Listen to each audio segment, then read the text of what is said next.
Nightmare of my people. When I was young, I did not notice Canada's plains, the Mississippi River, the volcanoes of Mexico and Central America, that they were covered in blood, the blood of my people, at the hands of Europeans. And at Cajamarca, in Peru, on the Argentine plains, the Caribbean, along the Amazon, in the mountains, the valleys, the blood of my people, in a Holocaust, in a savage genocide at the hands of Europeans.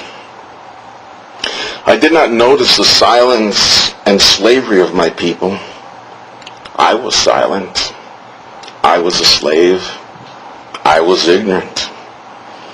No one was there to tell me of the massacres, the smallpox Holocaust, the one that killed 95% of our population at the hands of Europeans. I did not know that our poverty was a direct result of being robbed of the vast mineral and land wealth, forests, farmland, gold, iron ore, the wealth of this, our continent, centuries ago, by the thieving and killing hands of Europeans. I did not notice, I did not know, I should have known, but how could I have known since this was kept from me? This was kept from my people. When I was young, my identity lay in shame, in poverty, in hopelessness, in ignorance. My shame in not being white. My poverty in not being white. My hopelessness in not being white. My ignorance told me I needed to be white. No other option was presented to me or made known to me or even wanted. I was a child of ignorance. I was a child of slavery. Slavery to the needs and wants of Europeans. The Europeans in Canada, those in the United States, the Europeans who control in Mexico and in Central America and in South America. I was a slave of ignorance, born not knowing of the monstrous European crimes. I did not notice, I did not know that I and those who are my people, the so-called Indians, that we were, that we are, the less than 5% who survived. We survived the massive killings, massacres, savage attacks by Europeans, the biggest Holocaust in the history of humanity. I did not know. I never saw the movie that told of this. The school books never mentioned this. My family, my friends, my people never spoke of this. The world did not speak to me of this. Of all of this, I was ignorant. There was no guidance for me from our leaders. We had no leaders, no venerables or warriors to give me or my people dignity, to teach us honor. There was no knowledge of our heroes and our accomplishments that could have been told to us by teaching us our Nicantlaca history, the history of our people as indigenous people. There was only racism since I was a child. Racism on all our continent, Canada to Central America and down to South America. The racism is everywhere, like a curse on our people. The colonial nations forced upon our continent keep us divided by their borders on our continent, their languages, their religion, and their need to keep us ignorant of our collective ownership of this whole Western Hemisphere. We are not free anywhere on our continent from the control of Europeans. They tell us where we can go, where we cannot go. They tell us all the wealth of our continent now belongs to them. Nothing now belongs to us. And we say nothing. because we mostly know nothing of the truth. Not even the Europeans know the truth of all the crimes that their ancestors have committed on our people and on most of the non-European people of the world. I was ignorant when I was young, and I cried that I was not a European. I cried that I was not in the European pride of Greeks and Romans, in their wealth, in their intelligence, in their ingenuity, in their American work ethic, in their whiteness. I was dark. I was a foreigner on my own land, on my own continent. I was just a child of so-called Indians who behaved as if they were Europeans. I behaved like a false European, knowing all along I was dark, that I was a child of this continent and not of Europe. I was dark from an unknown people.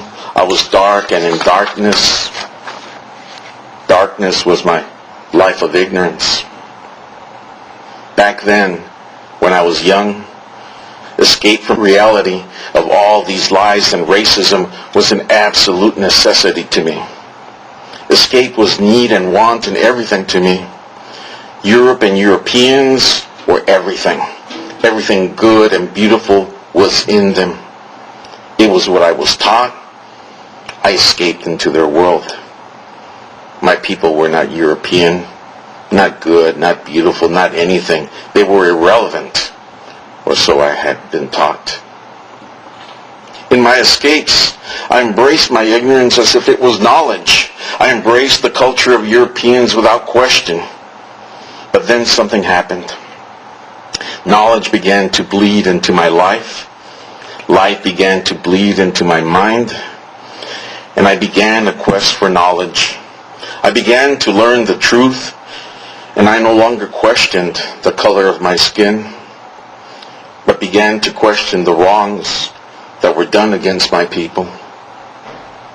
Up until then, I had not known the truth about my people, of our heritage, of our great civilizations, nor of our accomplishments, nor did I know of the crimes of the Europeans, of their invasions, the rape of our people, the thefts and massacres, the burning of our libraries, destruction of our cities, execution of our leaders, and the using of smallpox as a weapon of mass destruction to kill 95% of our people.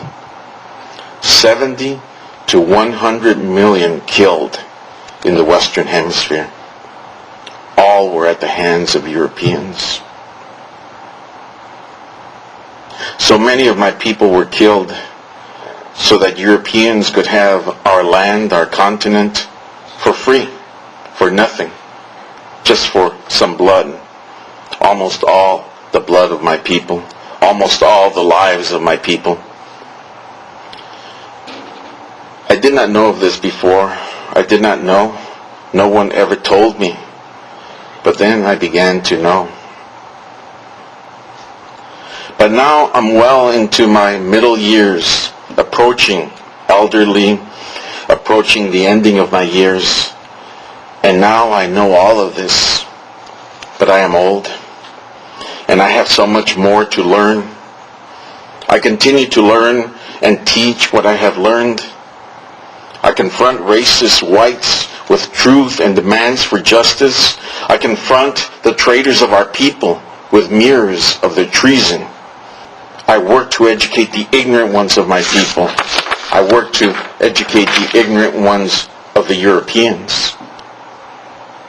But how I wish that I was young and 20 and knew all of this that I now know. Most people now know a limited knowledge, a Eurocentric knowledge, knowledge that distorts, that makes less of the crimes of the Europeans, less of the accomplishments of our people, less of our ownership of this continent. Some know of Wounded Knee where 300 more or less were killed, and Sand Creek where another 300 more or less were killed. But we all need to know of Tenochtitlan, where 10,000 warriors in unarmed rituals were killed at the hands of dishonorable Europeans. Cajamarca, where 7,000 unarmed warriors were killed at the savage hands of cowardly Europeans with a pretense of peace at the hands of immoral, unethical, savage Europeans. I am still learning every day of crimes committed against my people. I am still learning of accomplishments that we made, of archaeological sites discovered, of our art that has been found. I now know of our great cities, Tenochtitlan, Tlaxcala, and Cholula, all of which were larger than any city in Europe. I now know we ran an education system in Tenochtitlan that had the first free and mandatory schools for everyone, male and female. And we think our people don't like education. We were a people of science, of hard work, of genius, of discipline. We had superior knowledge of astronomy, mathematics, the calendar, medicine, surgery, anatomy, pharmacology, botany, and a theology that was a science that was a pure love of our Creator. All of these accomplishments we did in forms superior to anything the Europeans had in 1492. Yes, we had cities larger than those of Europe, and our cities were cleaner than those of the cities of Europe, with universities, hospitals, public restrooms, and a marketplace larger than any found in Europe in 1492. Unlike what we have been taught, the majority of our population on this continent was urban, living in large cities, large towns, and located mostly in the south of this continent. The small minority of our people were tribal and located mostly in the north. But we were one people. We are one people.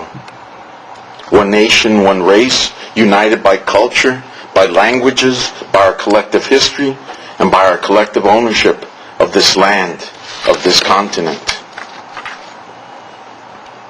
The Europeans caused on us a smallpox holocaust that butchered our population and destroyed our cities, that has distorted our reality, lessened our human potential, made us poor on our rich continent. My people need to know of this Holocaust, of these crimes. Europeans need to know of the blood on their hands, the stolen property that they now hold. European descent people need to know of this truth and the need for justice. The whole world needs to know of this.